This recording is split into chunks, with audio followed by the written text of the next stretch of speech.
প্রণাম। নানা শাস্ত্র বিচারণৈক নিপুণ স্বধর্ম সংস্থাপক লোকানহিতকারণ ত্রিভুবনে মন্ন শরণাকর রাধা কৃষ্ণ পদারবিন্দ ভজনানন্দেন মত্তালিক বন্দে রূপ সনাতনৌ রঘুযুগৌ শ্রীজীব গোপালক বন্দে রূপ সনাতনৌ রঘুযুগৌ শ্রীজীব গোপালক। হরে কৃষ্ণ গৌর। হরি হরি বল।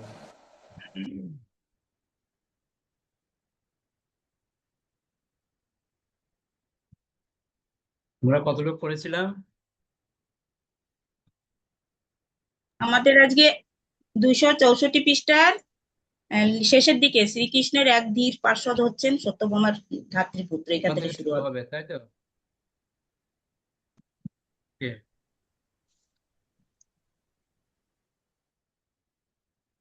আজকে প্রথম প্যারাটা আমাদের শ্যাম সাবানী মাঝে পড়ুন।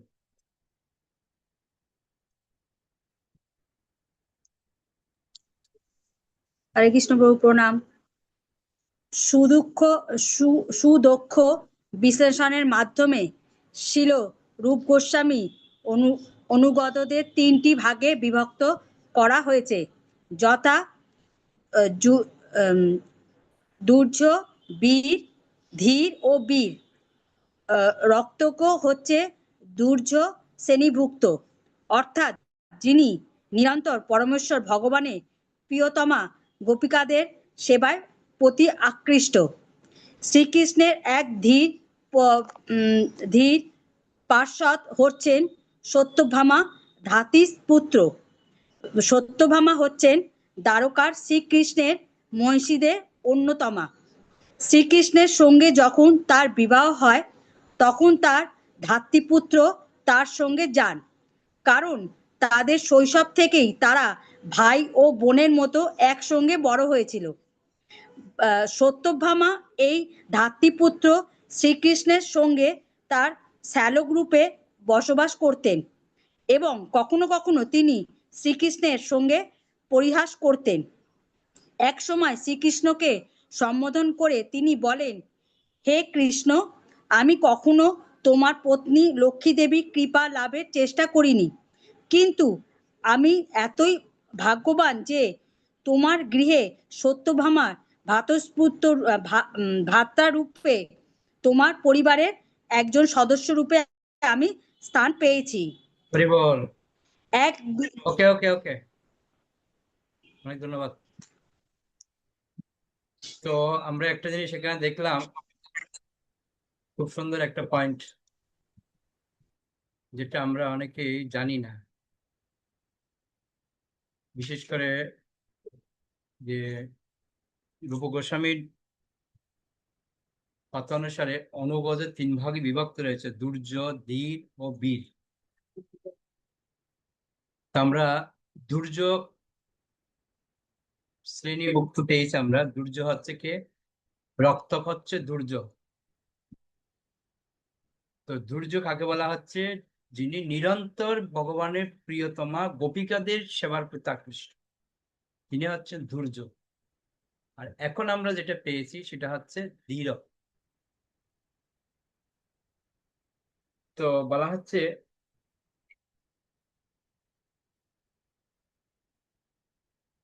ভগবান শ্রীকৃষ্ণের যে একদম পাশে থেকে সেবা করার অনুগত যে সেবক,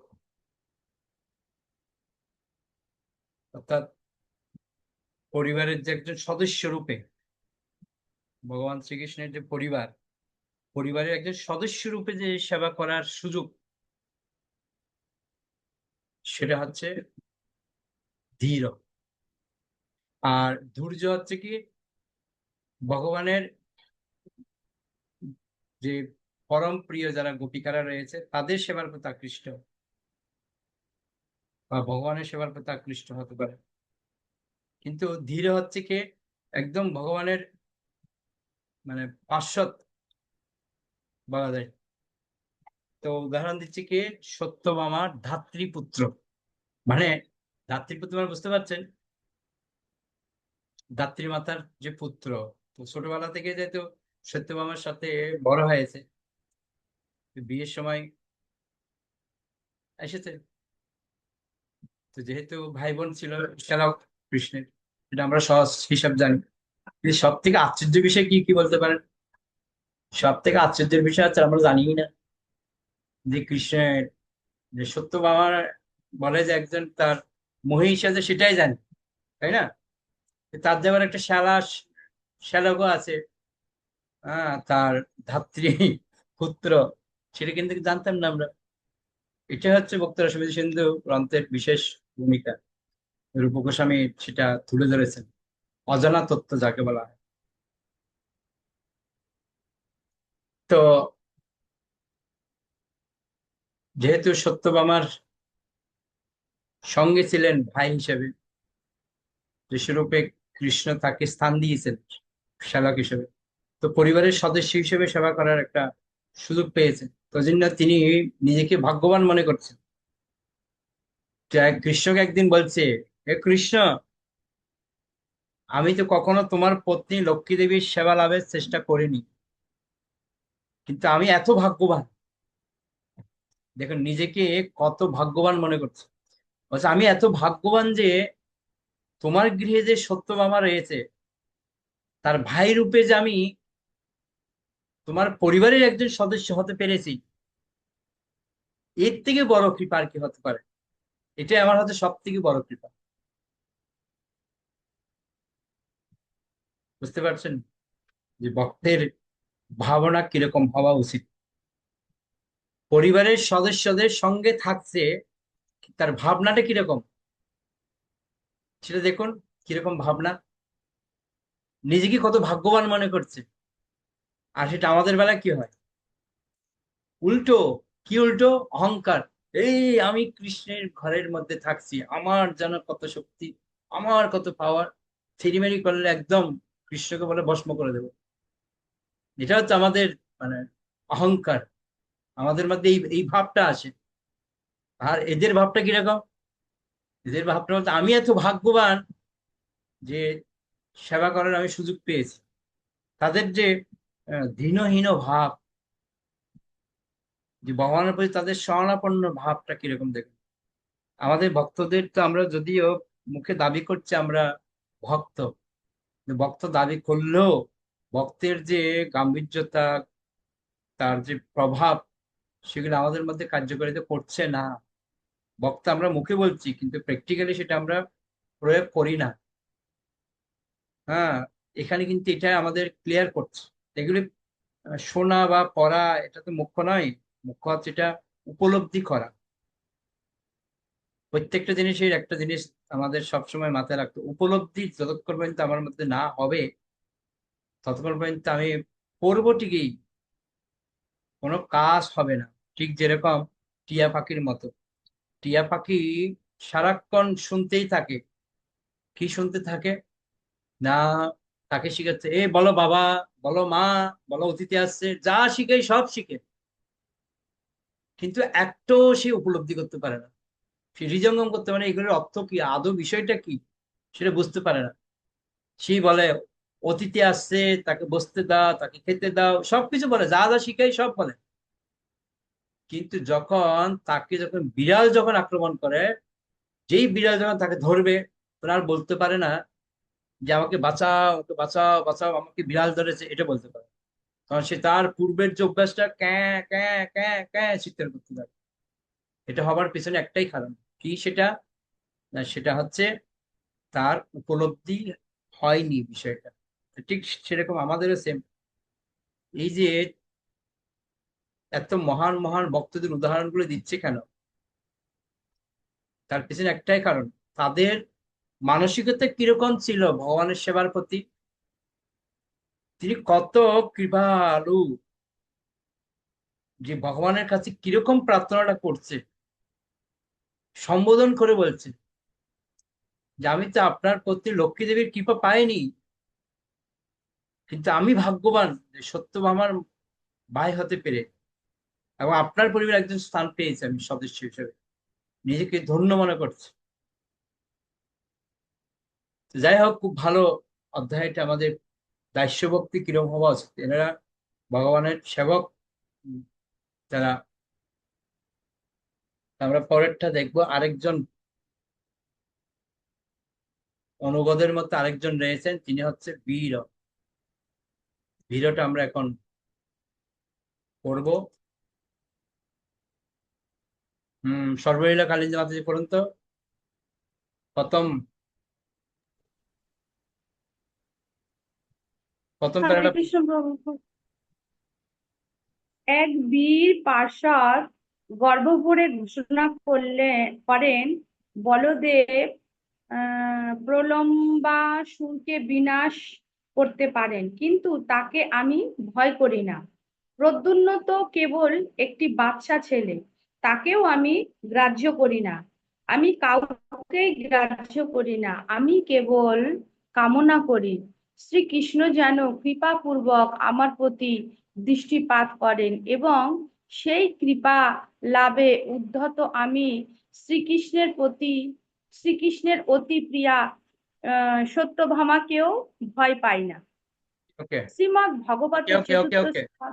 হরি বল। হরে কৃষ্ণ। এই দেখুন, এই প্যারাটা দেখুন, অনেক বড় একটা শিক্ষণীয় বিষয়। যে আমরা তিনটে বলেছিলাম না, ধৈর্য, ধীর আর বীর। ধৈর্য হচ্ছে রক্তক, আর ধীর হচ্ছে সত্যভামা ধাত্রীপুত্র। এখন বীর বলছেন, একজন বীর পার্শ্বদ ভগবানের, তিনি নিজেকে গর্ব করে বলছেন যে বলদেব প্রলম্বাসুরকে বধ করেছিল না, কিন্তু তাকে আমি ভয় পাচ্ছি না, প্রদ্যুম্নকেও ভয় পাচ্ছে না। কিন্তু তার মনের মধ্যে প্রেম, ভয় নেই, ভয়টা চলে গেছে। তার মধ্যে কি আছেন, যে ভগবানের কৃপা লাভের প্রতি তার বাসনা রয়েছে। ওই জন্য বলছেন, আমি কেবল আমি কেবল কামনা করি। কি কামনা করছে? শ্রীকৃষ্ণ যেন কৃপাপূর্বক আমার প্রতি দৃষ্টিপাত করে, এবং সেই কৃপা লাভে উদ্যত আমি শ্রীকৃষ্ণের অতি প্রিয় সত্যভামাকেও ভয় পাই না। কত গভীর একটা কথা দেখুন, গম্ভীর বিষয়। যদি কৃষ্ণ যদি একবার আমার প্রতি দৃষ্টিপাত করেন, তাহলে ভয় কি আর আমাদের পাশে থাকতে পারে? বৃষ্টি, যতই বৃষ্টি হোক না কেন, যদি কেউ যদি আমাদের একটা ছাতা ধরে, বৃষ্টি কি আমাদের কিছু করতে পারবে? তো ভগবানের আশ্রয় আশ্রয় করিয়া ভজে তারে কৃষ্ণ নাহিতে। তো আমরা যদি কৃষ্ণের চরণ আশ্রয় গ্রহণ করতে পারি, কিসের ভয়? আর বলরামকে ভয় পাচ্ছে কেন? বলরাম প্রলম্বাসুর অসুরকে বধ করেছে বলে। ভক্তর তো ভয় নেই। কেন ভয় নেই? ভক্ত তার অসুর নয়, ভক্তরা তো ভগবানের প্রিয়। যে আমরা আজকে চৈতন্য চৈতন্য ক্লাসও আমরা পড়লাম না,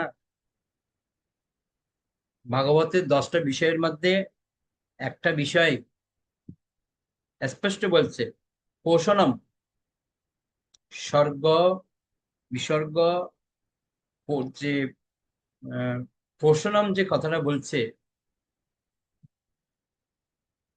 এই পোষণম থেকে আমরা কি শিক্ষা পাই ভাবুন তো একবার। ভগবান তার ভক্তকে বিশেষভাবে কৃপা করেন। স্বর্গ, বিসর্গ, স্থান, আর একটা হচ্ছে কি পোষণ। তো স্থান ভগবান সবাইকে পালন করেন, কিন্তু পোষণও স্পষ্ট শুধুমাত্র ভক্তদেরকে বিশেষভাবে পালন করে বলছে ভগবান। তো এই কথার উপর ভিত্তি করে আমরা কি শিখতে পাই এখানে? এখানেও সেম বলছে, কৃষ্ণ যদি একটু কৃপা আমার প্রতি করেন, একটু দৃষ্টিপাত যদি করেন, আর কি লাগে? আর কিছু দরকার নেই। অনেক সময় আমাদের ভক্তরা মায়াপুরে যায়, বিশেষ করে মঙ্গলা আরতির সময় ভক্তরা মঙ্গলা আরতি বেশি যায়। তো মঙ্গলা আরতি গিয়ে কি করে?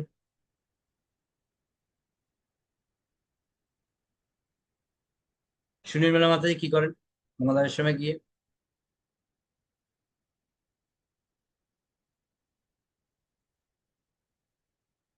হরে কৃষ্ণ, প্রণাম প্রভু। কি করেন? মঙ্গল মঙ্গল আরতিতে মন্দিরে, রাধা মাধবের মন্দিরে হুম। কেন ভগবানকে দর্শন করি প্রথমে, মঙ্গল আরতি, তারপর প্রথমে তো 4টের সময় যদি যাই, 4টের সময় চলে যাই, তা জপ করি, জপ করার পর 4:30 যখন শুরু হয় তখন মঙ্গল আরতি করি। ওকে, অনেক ধন্যবাদ। আমাদের একটাই টার্গেট থাকে মঙ্গলা আরতিতে, ফাঁকে হোক ফুকো হোক কারো মাথার উপর দিয়ে হোক, একটু ভগবানকে দর্শন করব। লক্ষ্য তো এটাই থাকে না। যখনই পর্দা খুলে তখন কেউ এই ভিতর দিয়ে, কেউ এদিক দিয়ে, কেউ কারো মাথার উপর দিয়ে, শুধু ভগবানের আহ, দৃষ্টি যেন আমার উপর পড়ে। প্রত্যেকের এটাই টার্গেট থাকে না, যে ভগবান আমাকে একটু দেখুক। আমি তো মাঝে মাঝে নৃসিংহদেবের কোণা থেকে দেখি, দেখি ওখান থেকে ভগবান দেখছি কিনা। না, দিদি ওখান থেকে দেখছি, কোণার মধ্যে ওখান থেকে ভগবান দেখছি। আমি যদি একটুখানি যে ভগবান আমাকে দেখছি, এইটুকুনি জায়গায় এই একটুখানি ছোট একটা ফুটো আছে ওখানে। ওদিক দিয়ে সাইড দিয়ে দেখি না, ওখান থেকে ভগবানকে দেখতে না, ভগবান আমার দিকে তাকিয়েছে। যেদিক থেকে আপনি দেখেন ভগবান আপনার দিকে তাকাচ্ছে। তো এই দৃষ্টিটা, ভগবানের দৃষ্টি যেন আমাদের উপর পড়ে, এটাই আমরা প্রার্থনা করি। আর এটাই বলছে প্রার্থনাটা কিরকম হওয়া উচিত, যেন ভগবান যদি আমার প্রতি একটু মাত্র দৃষ্টিপাত করে, ভগবান যদি একবার যদি আমার দিকে দেখে, ব্যাস, আমরা দেখতে পাই আহ ভগবানের দৃষ্টি যার উপর পড়েছে তার কি হবে? তার আশ্রয় নিশ্চিত হয়ে গেল, তাই না? ভগবান যদি কাউকে আশ্রয় দেয়, তার তো কোনো টেনশনই নেই। যেমন রামচন্দ্রের লীলায় আমরা দেখতে পাই, রামচন্দ্র যখন বনবাসী জঙ্গলের উপর দিয়ে হাঁটছিলেন না, তখন কিছু পাথরের টুকরো ভগবান রামচন্দ্রের পায়ের মধ্যে আটকে ছিল। তো যখন লক্ষণ যখন রাত্রে সেবা করছে, তখন দেখছে রামচন্দ্রের ওখানে পাথর আটকে আছে, নুড়ি পাথর। তো লক্ষ্মণ বলছে, দাদা এই পাথরটা ফেলে দিতে পারলে না, তোমার পায়ে আটকে আছে।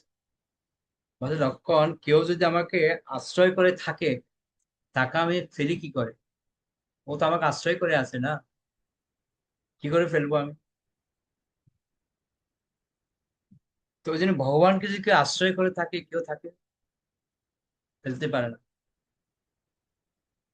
তো সেজন্য প্রার্থনা করছে, একটু যদি দৃষ্টিপাত হয় তাহলে আমার আর কোনো ভয় থাকবে না। ভগবানের আশ্রয়ে থাকলে কিসের ভয়? খুব সুন্দর পয়েন্ট। ইন্দিরা মাতাজি, আপনি পড়ুন তো পরের বেলাটা। আছে, বই আছে? হ্যাঁ প্রভু, হরে কৃষ্ণ, প্রণাম প্রভু। পড়ুন। শ্রীমদ্ ভাগবতের 4th স্কন্ধে 20 অধ্যায় 28 নম্বর শ্লোকে মহারাজ পৃথু ভগবানকে সম্বোধন করে বলছেন, হে প্রভু, সৌভাগ্যের অধিষ্ঠাত্রী লক্ষ্মী দেবী আমার প্রতি অসন্তুষ্ট হতে পারেন, অথবা তার সঙ্গে আমার ভুল বোঝাবুঝি হতে পারে, কিন্তু সেই জন্য আমার কোনো মনস্তাপ নেই, কেননা আপনি আমার একমাত্র ভরসা। আপনি সর্বদাই আমার ভৃত্যের প্রতি অহৈতুকী কৃপাপরায়ণ এবং তাদের ক্ষুদ্র সেবাও আপনি উন্নত স্তরের সেবা বলে গণনা করেন। তাই আমার পূর্ণ বিশ্বাস আছে যে আপনি আমার বিনীত সেবা গ্রহণ করবেন, যদিও তা অতি নগণ্য। হে প্রিয় প্রভু, আপনি সম্পূর্ণভাবে আত্মনির্ভরশীল। কারো কোনো সাহায্য ব্যতীত আপনি সবকিছু করতে পারেন। তাই সৌভাগ্যের অধিষ্ঠাত্রী লক্ষ্মী দেবী যদি আমার প্রতি সন্তুষ্ট না হন, তবে আমার সেবা করবেন, এই বিষয়ে আমার পূর্ণ বিশ্বাস রয়েছে। আশ্রিত অনুগ এই তিন প্রকার দাসদের আবার সাধক, সিদ্ধ এই তিনটি ভাগ আছে। হরে কৃষ্ণ।